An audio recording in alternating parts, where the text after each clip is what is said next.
یہ رہا تھا پہلے یہ تو سمجھو امام کون ہے، جس نے نہیں سمجھا وہ دشمن ہے، اور جس نے سمجھا وہ امام کا عاشق ہے۔ حضرت امام اعظم ابو حنیفہ، ایک نقطے پہ توجہ رکھنا، مسئلہ کہیں لمبا نہ ہو، میں چلے بات سمیٹ تو ذرا۔ میں نے کہا خدا نے دین نبی کو دیا، دین نبی نے پیغمبر کے صحابہ کو دیا، اور جب صحابہ کی باری آئی ہے ان نے دین حضرت امام اعظم ابو حنیفہ کو دیا ہے۔ امام ابو حنیفہ نے لکھا ہے اور پوری امت کو دے دیا ہے۔ حضرت امام سیوطی کہتے ہیں، امام حاکم کہتے ہیں، انو اول من دون علم شریعہ ورتبہ ابوابا، جس سے پہلے دین کو سب سے پہلے لکھا اس کا نام امام اعظم ابو حنیفہ ہے۔ میں ایک جملہ کہنے لگا، تم نے اشتہار کو دیکھا، اوپر لکھا ہے امام اعظم ابو حنیفہ کانفرنس، حالانکہ نام ابو حنیفہ تو نہیں ہے، ان کا نام ابو حنیفہ نہیں ہے، لیکن پھر بھی دنیا ابو حنیفہ کہتی ہے۔ حضرت صدیق اکبر کا نام ابو بکر تو نہیں ہے، لیکن دنیا ابو بکر کہتی ہے۔ اس کی وجہ کیا ہے؟ پوری دنیا میں اہل سنت والجماعت سے پوچھ لے، 95% بندہ ابو بکر تو جانتا ہے لیکن ان کا نام عبداللہ نہیں جانتا۔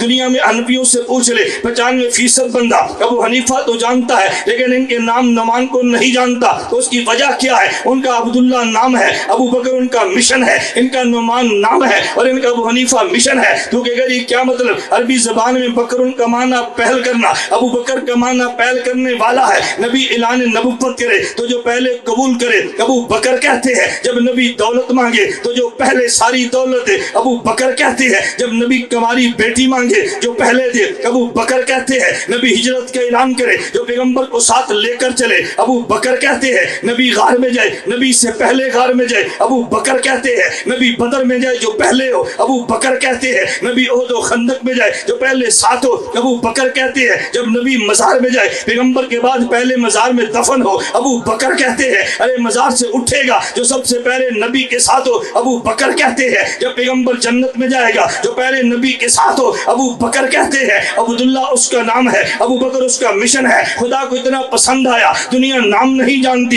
مشن آج بھی جانتی ہے۔ ارے نعمان نام ہے، ابو حنیفہ کا معنی ابو الملت الحنیفہ، یہ دین حنیف کو لکھنے والا ابو حنیفہ کا مشن ہے۔ ابو بکر نے دین قبول کرنے میں پہل کی ہے، ابو حنیفہ نے دین لکھنے میں پہل کی ہے۔ خدا کو اس کا اتنا مشن پسند آیا، پوری دنیا ابو بکر کہتی ہے، اس کا اتنا مشن پسند آیا اسے ابو حنیفہ کہتی ہے۔ ابو بکر کا مشن بھی زندہ، نام بھی زندہ ہے، ابو حنیفہ کا مشن بھی زندہ، نام بھی زندہ۔